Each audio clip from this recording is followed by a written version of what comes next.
Hello, everybody. Welcome to Vibe Codelicious. So, in this series, we are digging into various things about coding with LLM agents, as well as context harness engineering.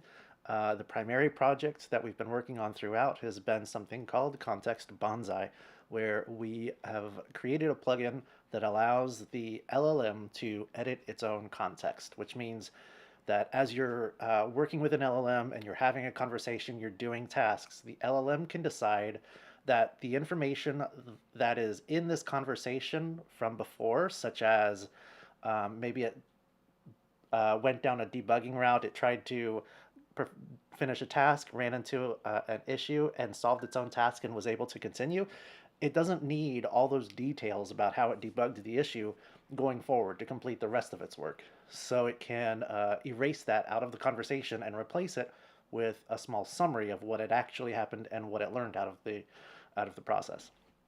And then if later on it decides it does need some details back that it had edited away, it can still retrieve them. It has a message ID that it leaves behind in the summary, and when it wants to see the details, it just calls a tool call that says retrieve with that message ID, and it gets the information back. Now we're trying to use this plugin while we develop actual projects because we want to see the plugin used spontaneously by the LLM. Right now, we can tell it. We can tell it use this plugin to do a certain task, and we can even describe the outcomes that we want rather than telling it specifically to use a tool. We can just say, forget this part of the conversation, or we can say, we can ask it for information that it knows was already removed, and it will understand how to pull it back. But what we want is for the LLM to regularly clean up its own context and get rid of all of the cruft that it doesn't need to know as it moves forward, because this allows it to operate for a longer period of time, and it also allows it to operate sort of more capably. The more narrow your context is and the more specific it is about a particular task that it's doing, the better the LLM performs. So by removing away the details that are not needed anymore, the LLM does a better job on most tasks. So in addition to that, it costs less because every word or really every token that is sent to the LLM, it costs money to use. So by removing chunks of that conversation away, that means we're costing less every time we use the LLM after that point, the point after that part of the conversation was removed. So one of the projects we're doing is this Img-to-maze project. The first uh, attempt we tried created a maze that didn't look anything like the original image that we were giving it. So the idea is, by the way, we give the tool an image, and the tool creates a maze that looks like the image.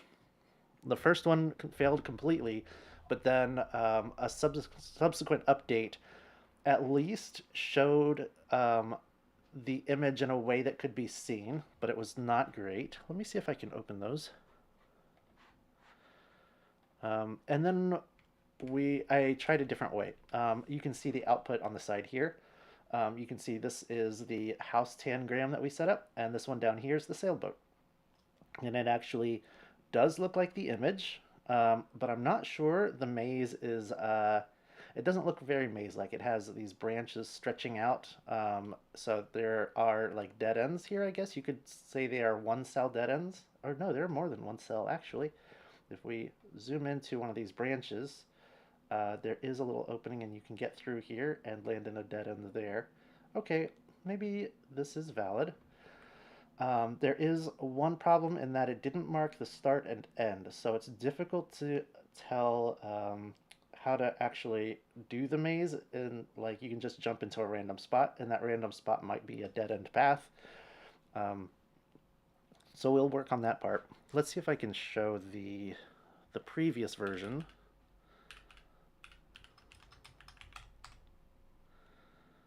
Maze.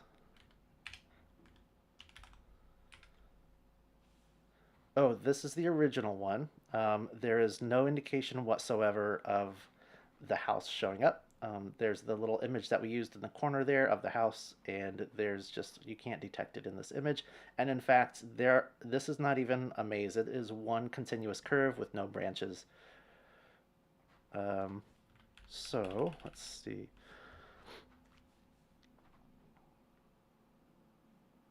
I'm not sure which one is going to be the right one.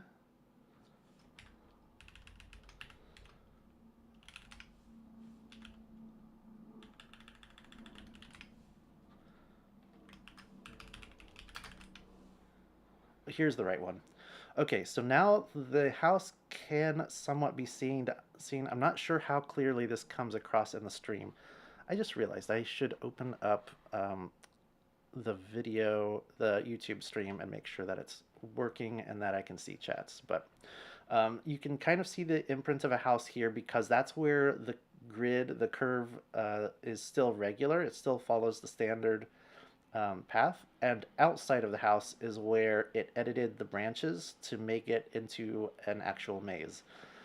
But it's not, it's kind of hard to understand the house itself. And I also didn't like the very regularness of the maze here. It's not the worst in the world, but and actually looking at it now, it's better than I originally thought. There are long corridors, which is nice, but there are also tons of very, very tiny dead ends. Like you can see this here looks like a comb because there's just a ton of tiny, tiny one cell dead ends, which is not optimal, but acceptable for a maze, I guess. Especially one that we're specifically doing weird stuff to, trying to make an automated way to make it look like an image. So that's what it came up with, and then I explored other ways with the LLM to accomplish this. We came up with several ideas. My first idea was to think about it like an inverse kinematic chain, which animators use um, to animate like 2D characters, the limbs on the characters, or they also use it in 3D to animate the limbs of characters. If you think of Spider-Man and Doc Ock, the very first Doc Ock in the Spider-Man movie was real puppets, but later on they used CGI, and the CGI had long tentacles that they animated using inverse kinematics. That allows you to have a long tentacle, and you can just sort of move the end of the tentacle around, or various joints inside of the tentacle to be in certain positions, and the rest of the joints will sort of flow naturally between those to make it a smooth path. And I thought we could take the branches of the maze and sort of use this to position the branches more densely in the area where we wanted the image to show up and less densely outside of where we wanted the image to show up.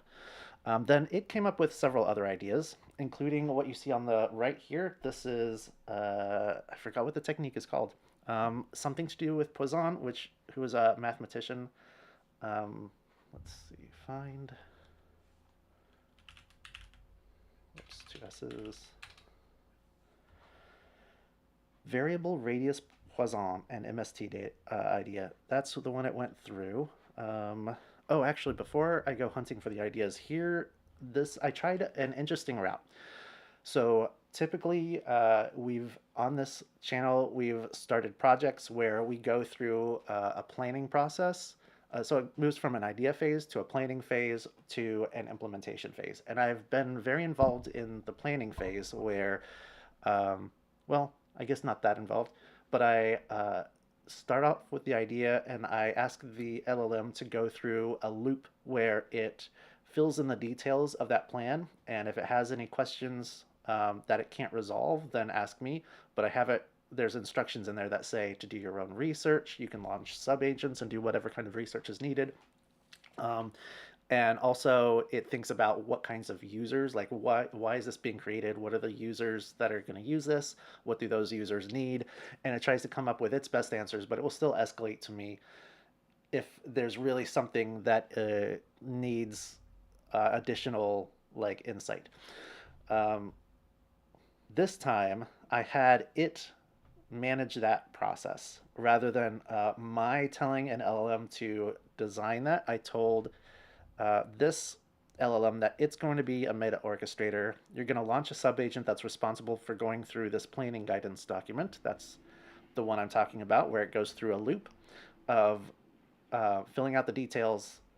Then the next phase of that loop is it launches a fresh subagent that doesn't know anything about the project, and it reads it and asks it questions to fill in any ambiguous things. And that um, that agent's role is to make sure that when it comes time to actually implement the change, the implementation LLM doesn't have to make its own decisions. It's sort of surfacing as many decisions as it can, so that they can be filled in now in this planning phase before it gets to implementation. And what that does is it produces, for one, a plan that's very likely that the LLM will be able to get through without running into trouble. And also, it lets me have a plan that I can review before I send the LLM off to do its job. And depending on the importance of the project, I'll dig into that plan. Sometimes I'll let it know that it chose the wrong thing for the plan, and I talk about various aspects. Or there will be a choice in there that I'm really not sure of because I didn't think about it. It surfaced something I wasn't considering, and I'll dive into it with the LLM. But this time, I told it that it's going to guide another LLM through this planning guidance. Um, I said, make the program able to swap between methods because we came up with several methods, so I'm going to want to implement all of them. So I said, make sure that it's swappable. And then I told it to implement this particular method, the variable radius Poisson plus MST.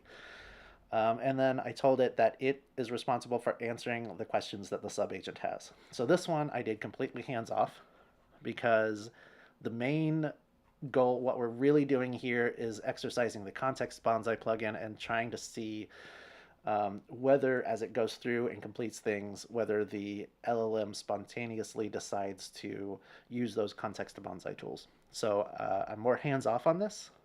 And actually, with this particular program, that's kind of a fun hands-off thing because I just tell it to go do stuff, and it comes back with things like this, and I get to look at it, and it's pretty neat. Let's see. So I said I won't be here to answer. I trust you. You should make sure that if the subagent claims it's done, it probably isn't. Agents usually get feedback from the validation cycle, implement the changes based on that, and claim they're done without sending the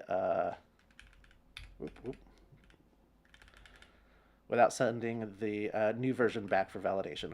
So this is something that I've been using this planning guidance document for a while, and when Claude changed from 3.5 to 4.5 to 4.6, it stopped like going through the entire validation loop. It would go through one validation and make edits and say that it's done. But it should be continuing that. If it makes significant edits to the plan, I want that to go back through a new fresh subagent to make sure that there's no additional things needed to make sure that the edits were correct and not confusing for the new LLM. So right now, the document needs some updates to match current Claude 4.6 behavior. And I'm not sure. I don't know how much I've used it with GPT 5.3. I've recently switched over to using GPT 5.3 Codex as my main LLM that I work with rather than working with Claude. And that's just down to the fact that the Claude subscriptions can no longer be used with open source tools like OpenCode. And I want to be able to use my Context Bonsai plugin. So I'm using OpenCode, which means I need an LLM that offers or an LLM provider that offers a subscription plan that I can use. So that's what this did. Let's see if I can find the actual, oh yeah, search in OpenCode doesn't quite work. I wanted to see the other methods. Here we go. Okay. So variable step space filling curves, density modulation by grayscale, spline-based tree layout and deformation, inverse kinematic tentacle rig style branches, and then it listed other candidates. And it suggested to use this Poisson one first, so that's what I had it to do. But we're eventually going to do all of these others as well. And actually, before we lose track of that, I want to make sure that it has a document. Oh, I don't need this anymore. I want to make sure it has a document that documents all of that. I probably did ask it to create that document, but I'm not sure.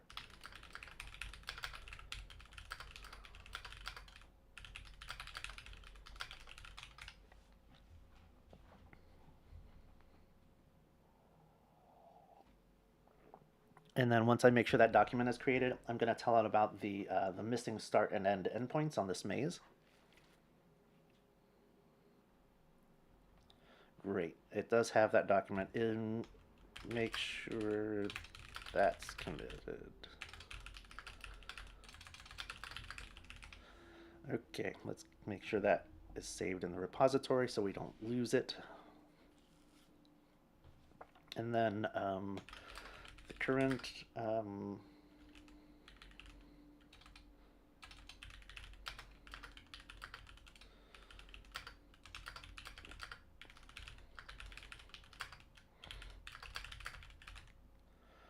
okay, so now I'm telling it the problem with the current one. The current Poisson plus MST method is not adding start endpoints on the maze. Okay, so the Img-to-maze project is off and running. Now, to the Context Bonsai plugin project.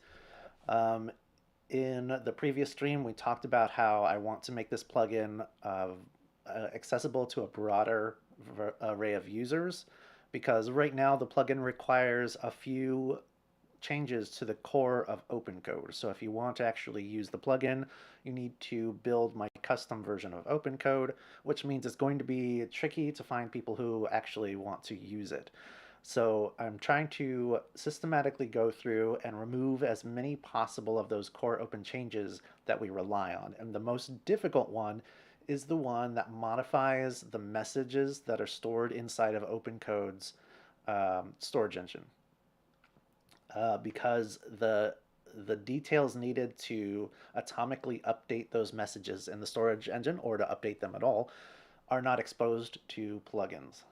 So rather than rely on my modification to OpenCode that does expose that, I want to have a wrapper around my plugin, and this wrapper is going to load parts of OpenCode itself and then monkey patch in some changes that expose it, and then load the plugin and give the plugin the it's going to give the plugin access to those methods that it created inside of core OpenCode.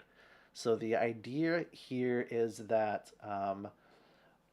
we are still technically modifying OpenCode, but we're doing it at runtime, and we're trying to use the OpenCode that is in the system itself. So we're going to take OpenCode, we're going to add methods, and the reason we need OpenCode itself is because I don't want to duplicate all of the logic around updating those project files. I want to use OpenCode's own storage engine code and not do my own, because as OpenCode progresses, I don't want my own to, for one, just lag behind and get out of date, but for two, I don't want it to corrupt the message store. If they modify the way messages are stored, that's going to happen in that storage engine in OpenCode.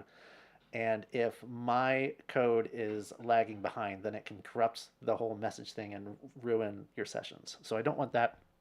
So the plugin theoretically will load parts of OpenCode, make its own modifications to expose bits of OpenCode that are necessary, and then my plugin can use those bits during runtime.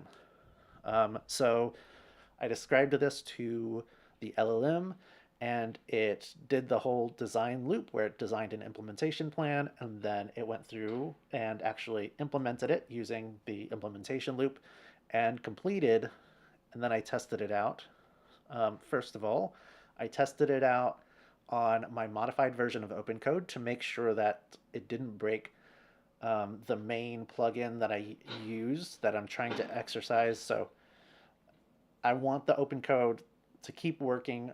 I want the plugin to keep working with OpenCode so that I can continue to test it and fine-tune the LLM instructions to make sure that the LLM spontaneously uses it. And I don't want to break that. So I tested it to make sure that that part is still working, and it is, with a few caveats. One of the other things that I pulled out, one of the dependencies in core OpenCode that I changed was the way that we identify which messages get taken out of the context, pruned out. Previously, it would turn on message IDs, which look like this here.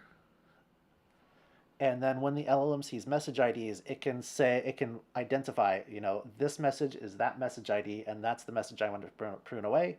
So it calls the tool and it gives it that message ID, and the tool takes care of modifying the storage of the messages and marking that as archived so it doesn't show up anymore.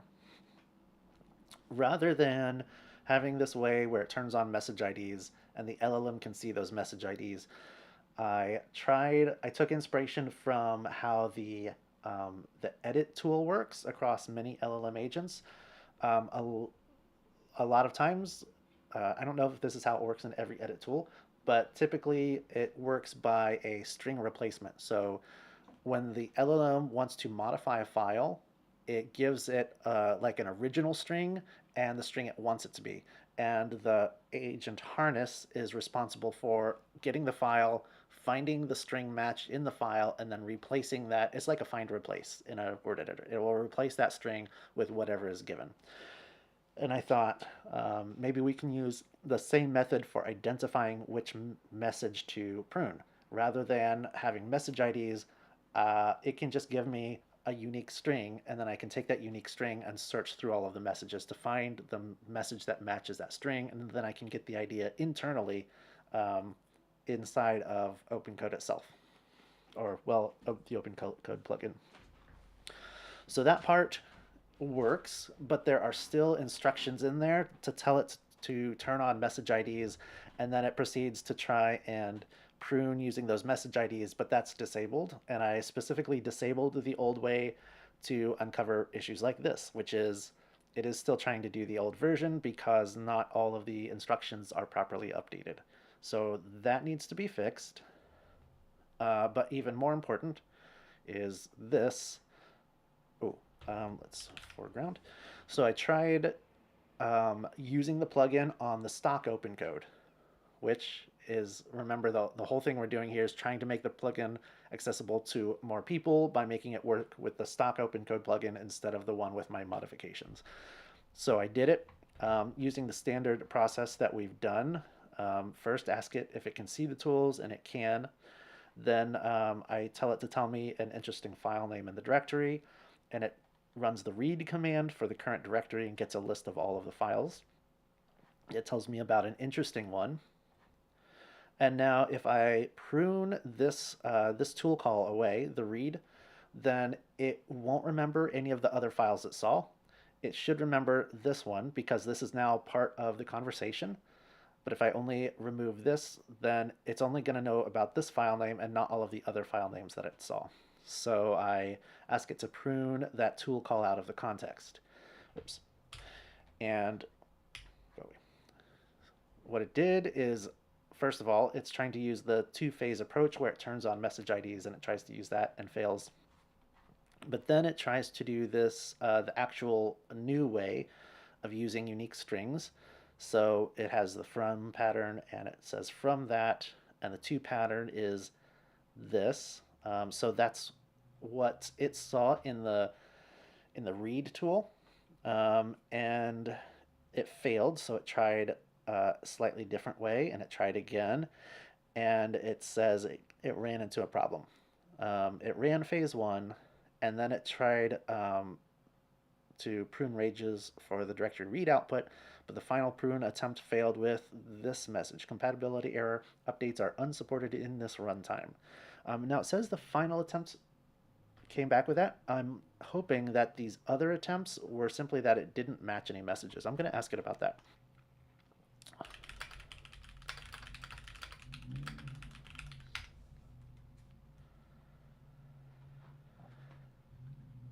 Okay, first targeted using from pattern as the visible message ID string. So yeah, using the message ID string in part of the from pattern isn't going to work because I'm pretty sure that the code that's looking for a message match isn't matching against message IDs. It's matching against message content. Um, oh, which it says. Okay, so it's returned to no message match. Good. That's what I would hope. So it's partially working. It's able to call the prune tool call. It's able to give it a pattern, and the pattern, if it's not there, it receives the proper kind of response. Second attempt. Um, oh, this is interesting. So the second attempt tried, and the text pattern that it gave appeared in more than one message. That's something specifically that we implemented in the new version, where if it gets a string for looking for the pattern, if it matches multiple messages, it tells the LLM that it needs to choose a more unique pattern and it tells the LLM how many messages actually match to the pattern. So that's great. So that part is also working. The fourth attempt used a very specific. Did we get the third? Third, but now from pattern was still present in two messages, so it returned a two message match. Yeah, every time it uses. Oh, that's interesting. So every time it uses one of these patterns and fails, then that pattern now shows up in multiple messages. That's interesting. So if it tries and maybe only the to pattern matched and the from pattern was fine, or I mean, the to pattern matched multiple messages, or maybe didn't match any message, but the from pattern was fine, then the next time it tries and it refines the to pattern, now the from pattern is going to match multiple messages because there's the one that matches the original message, and then there's the one that matches the previous tool call where it put that pattern in the tool call. That's interesting. I'll have to put in something to exempt matches if there's a unique match in message content that is not a Context Bonsai tool call, then how do I say this? If there are many messages, but all of them are Context Bonsai tool calls except for one, then that's still a good unique match, and we'll pick that one that's not the Context Bonsai tool call. Glad I'm looking at these. Fourth attempt. Used very specific content markers that should have identified the tool output, but then failed with runtime support issue. So this, I believe, it actually had a valid match that matched one unique entry, and it tried and failed. So this is the main thing I want to tackle. I think I can tackle all of the other stuff later. This is the hardest part, and if we can't get this working, then work on the other pieces doesn't matter so much. So we will try that. Uh, so here's what I'm telling the LLM. Now that I've reviewed the failure modes, I'm going to talk about each one of the failure modes that it saw, because if I just ask the LLM or what failed, or if I proceed forward assuming the LLM understands the failure, it will likely see one failure mode and not all of them, and it can proceed forward based on the wrong failure mode. So let's make sure we include all of that. So I said I just tried the plugin on my currently installed version of OpenCode. It didn't work. Read E2E testing template. That's a template we created in this project so that the LLM can understand how to test OpenCode itself. It has instructions in there for launching OpenCode and interacting with it and exporting the session data so that it can read it. And there's instructions in there that tells it how to read those session files efficiently. So I explained that to it and pointed it to the exported session of this one that we just looked at. And I asked it to come up with several explanations of what could be the problem and order them by the most likely, and to suggest what observability we could add to narrow the problem down. So those two phrases are there specifically because of the way that current generation LLMs work. If I if I give it the problem and I ask it to fix it, it's going to typically, at least this is what I see every time I go through this process, it will, I guess, come up with its first idea of what it thinks is wrong, it will make a code change to fix what it thinks is wrong, and then it will test it. And usually, like almost never, it gets it correct on the first try. So it will test it, realize that wasn't right. It'll try changing another thing, like the first thing that it thinks is wrong next. It'll go through this loop of only looking at like the very first uh, thing it thinks is wrong. And when I say thinks is wrong, that's LLMs are prediction machines, so they're just spitting out text that it predicts is going to be the most likely continuation of whatever the conversation has been so far. Um,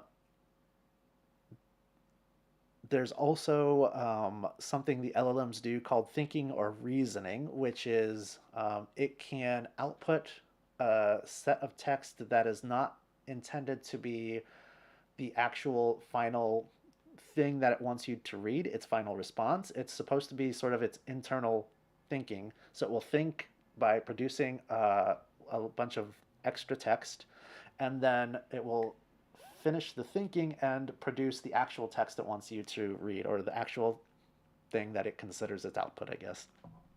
Um, so there is some amount of thinking, but still I find that it really thinks quite shallowly. It thinks about the very first, I mean, it's really not great at debugging in this way. It tends to go down long paths where it's doing all kinds of things incorrectly. So instead of just coming up with its first idea and attempting to fix it, I'm asking it to produce a list of ideas, and I'm asking it to rate the likelihood of which idea is the most likely to be the problem. So that should come up with a better quality guess that's more likely to be the issue. Now I also want to list out the actual issues. Oh yeah, this doesn't have Vim, so go like this. Okay.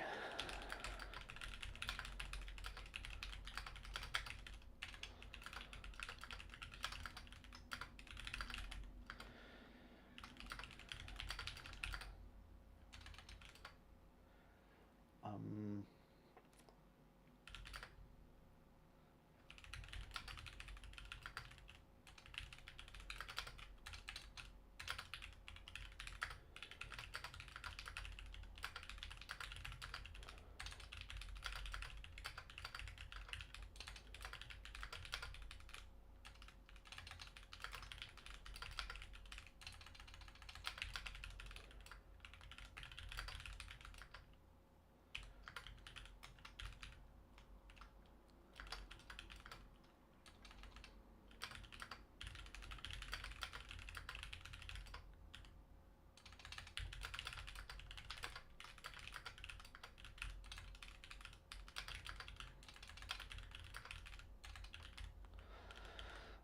um, so I've told it about the first problem, which is that there used to be a two-phase way to use the tool based on message IDs, and there are still instructions that confuse the LLM. We're not interested in fixing this.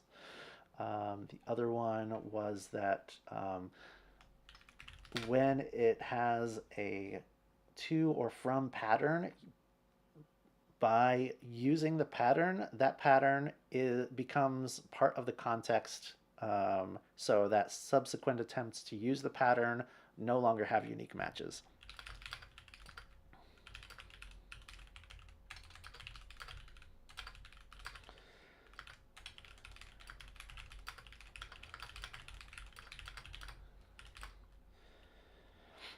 Um,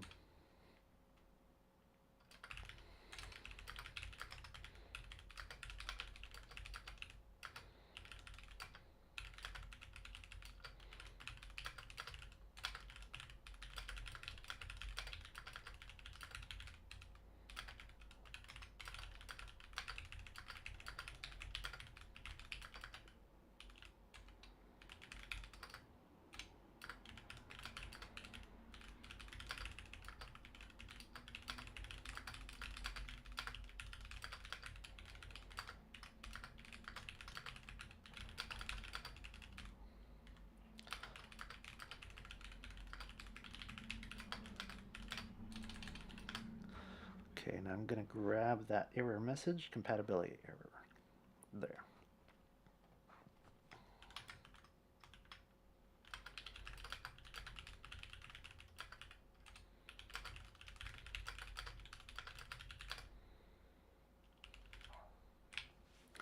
Okay.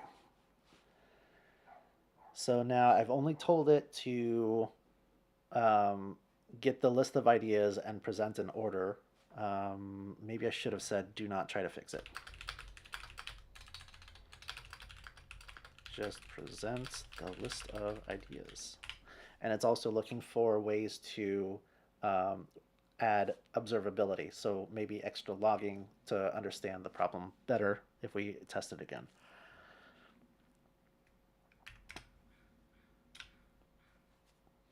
Okay, so that's where Context Bonsai plugin is. I'm going to take a moment now to make sure that the YouTube stream is actually working. Let's see. Oops. Oh.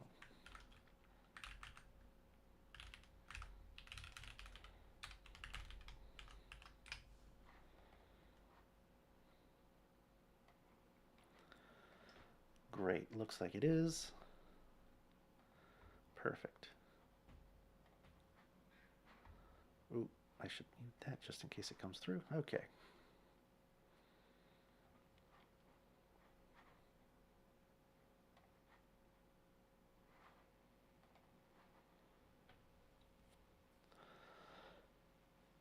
Okay, I think we're ready. What is this? VIQ bindings? Oh no, go back to Img-to-maze for a moment. Okay, it says it says it is rendering the start and end. Let's see. Let's take a closer look at this. We'll zoom in. Oh, there it is. There's the start. There's the end. The end is not. Okay, let's follow this maze. Okay, that's all dead ends. There's a dead end. There's a dead end. Okay, this whole segment is a dead end. There's a dead end. Now we have two kind of big-ish branches. Let's mark this. I think I can. Not that way. There we go. Make a little mark there. That way is a dead end. That way is a dead end. This way is a dead end. Okay, so this is the proper way. And here are two dead ends. There's a dead end. Okay, this is actually looking like a valid maze. Okay, here's a branching part again that I want to pay attention to because this is a big path. That way is a dead end. This way is a dead end. This way is a dead end. This way is a dead end. Okay, and this way is a dead end. Okay, yeah, now we're up here. Okay, again, we have two somewhat longer paths. Let's see. That way is a dead end. This way is a dead end. Okay, so this way, yeah, I'm liking this. Here's another spot where I have to follow two paths.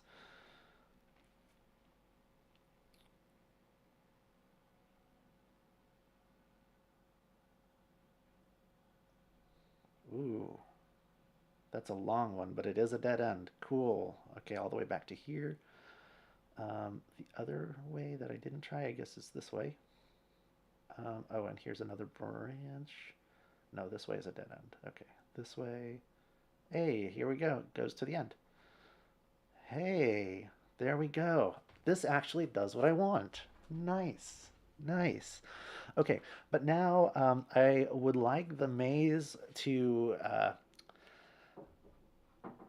show, like, I want the black line, the thin lines to be the walls, and right now the thin lines are the corridors. So let's see if we can get it to do that.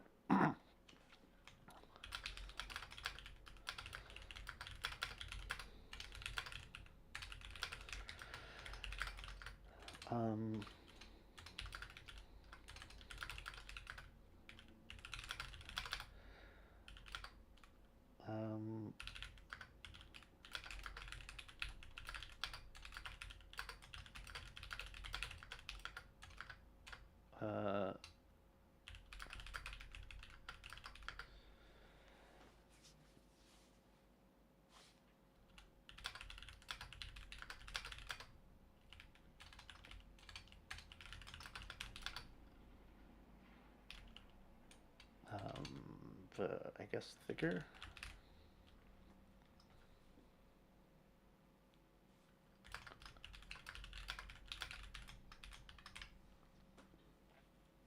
Oh, let's clear away those. There.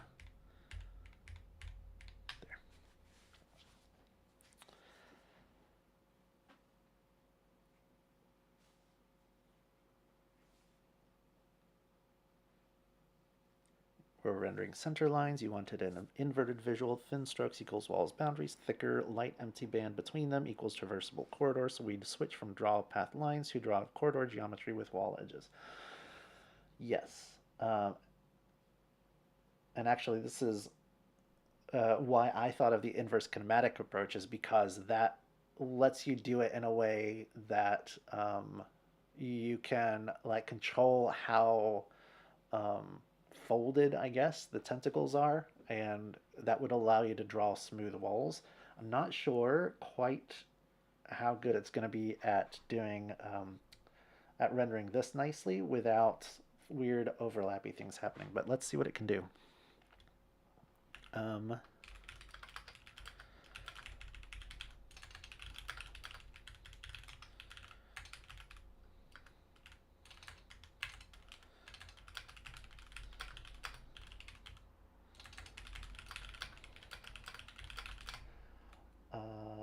yeah.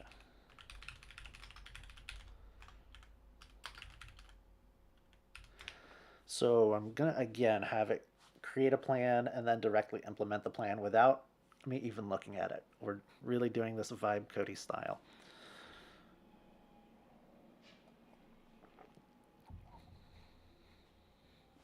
And in the meantime, I wonder if I can find any tool calls that used Context Bonsai. I wish there was a nice, easy way to search this. I guess I could export the session. Ooh, you know what? I can make a tool to count how many times the tool is used. Let's do this. Not Img-to-maze. Actually, it should not be done on this workspace. This is for Img-to-maze. This should be done in the Context Bonsai. Ooh, okay. So the Context Bonsai finished digging into stuff. It didn't do that much. It looked at the JSON file, and it did not dig into the code. It just looked at the JSON file. I kind of doubt whatever it says is going to be accurate. Okay, here are the most likely explanations. What I saw in the export, first print call fails based on pattern recognition, no message match, two messages match, they never reached the right stage. The first call appears to have valid boundaries and then fails immediately with output compatibility error. Yes, that is what I explained. Most likely explanations. Stock OpenCode simply does not expose any message update capability to plugins. We know this. Okay. I really expected that to already understand that because it just went through an entire project to do this. Let me make sure.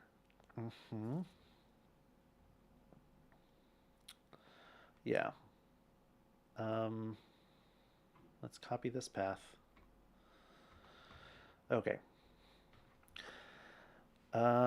Second, the injected updater probe is too narrow. Build runtime compat only checks one path. If stock exposes update under a different method or path or signature, the probe misses it and behaves as unsupported. Okay. Plugin init time. Input.client is missing or different in that runtime mode. Okay, method exists, but not as a function at probe point. That is a possibility, but it really should have just figured that out. Guard is strict. Type of message update atomic equals function. Any wrapper object mismatch causes fallback. Yeah. Version skew between plugin expectations and installed OpenCode API surface. Yep, that is the one that I thought was most likely. Maybe the core OpenCode changed just enough that it's expecting something different. But I think that might also be the same as this probe thing that it's talking about, if I understand what it means by probe. Build runtime compat only checks one path. If stock exposes update under a different path, yeah, I think 2 and 5 are pretty similar. Um,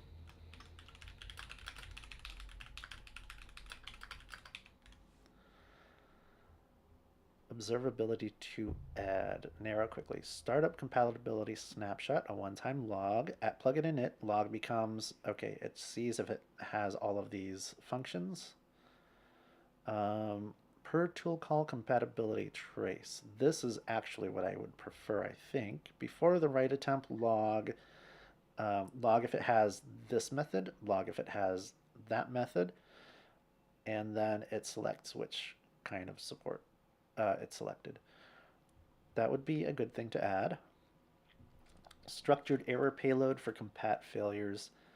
No. A whole compatibility matrix. Probe path results. Maybe. Optional self-check command tool. A lightweight capability check output that reports which tiers are available without doing prune. No, that's not really what I want. Export visible breadcrumb. Add a short debug suffix behind an env flag in the tool output to show the compat tier. The problem isn't the compat tier. The problem, like,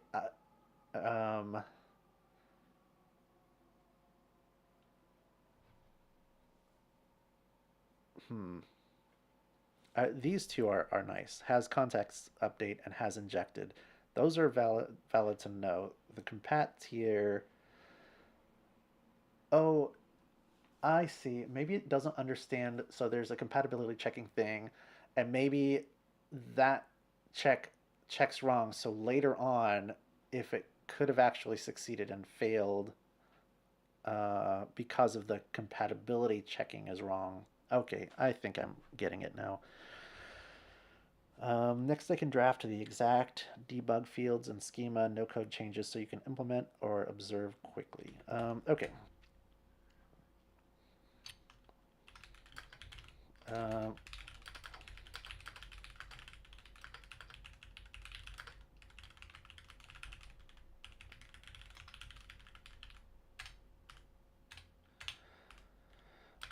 um, let's see. Before I have it create that, I do want to. Oh man, this is. At some point, I'm going to have to add VI editing to OpenCode. I wonder if there's already a plugin that does that, because it also doesn't like. It doesn't seem to fully support Emacs style either. Okay. Uh, what was I doing? Right.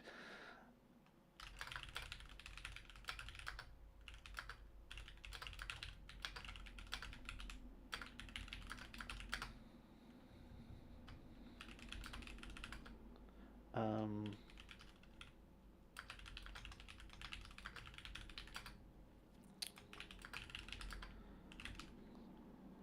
um,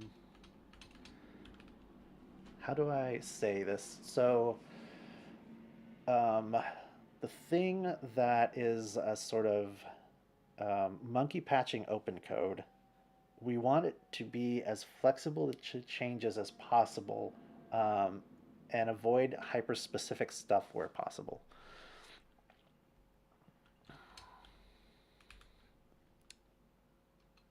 Um,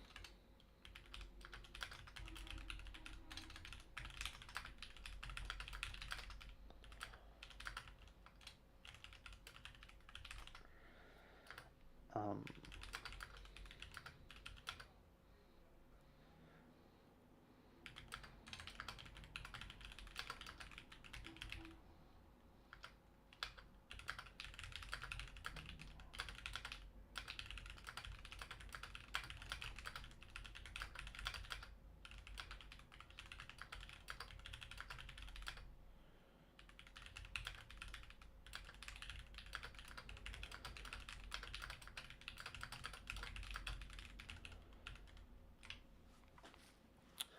okay.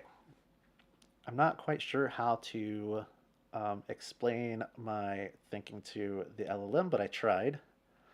Um, and it claims it understands 100%. The compat layer should be compatibility oriented, not version or path oriented. Okay, yeah. Right now it's too specific in a couple places, especially the client.session.update message atomic name signature probing.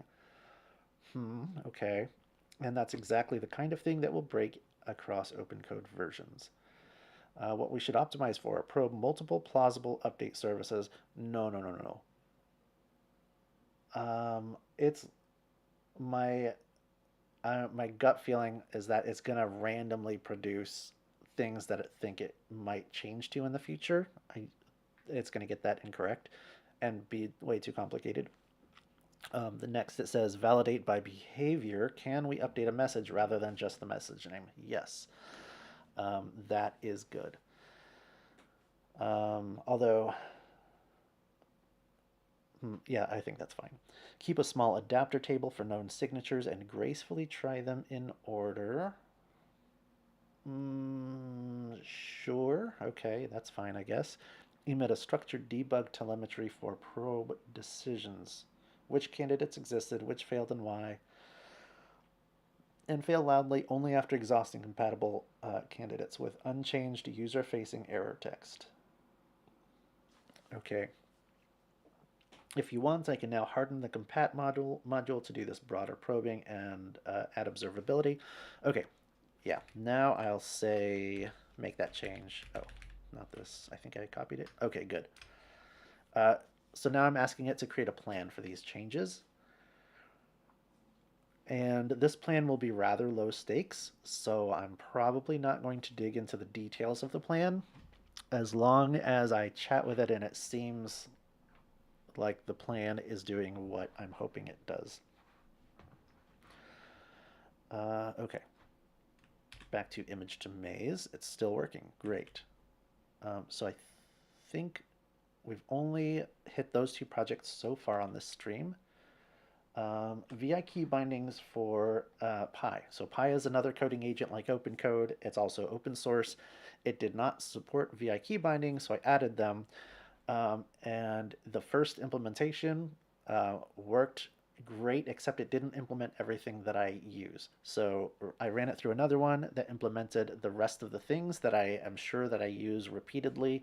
Now it's time to test it again, although I don't quite remember how to test it. Can I just do this?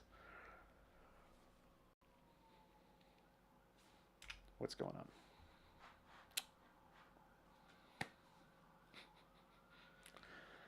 Okay, I should have checked my memory before I started the stream.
Hey, there we go. I think we're back.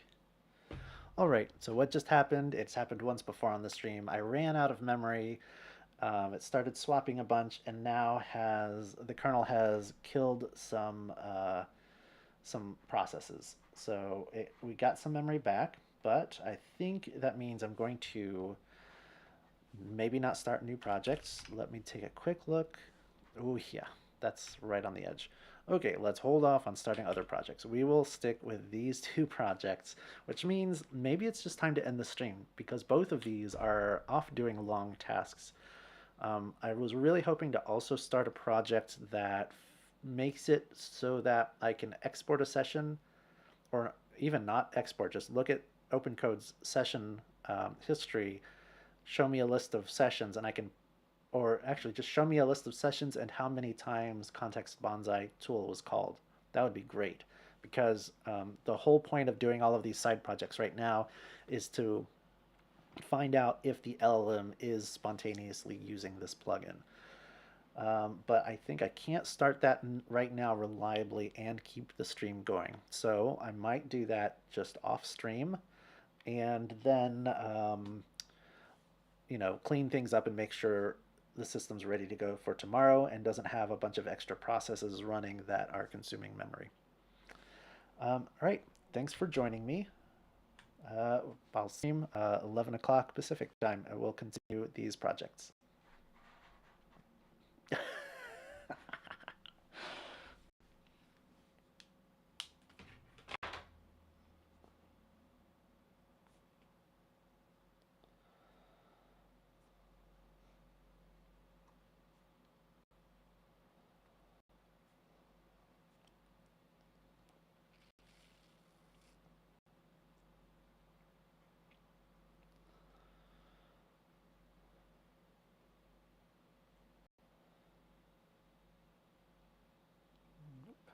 About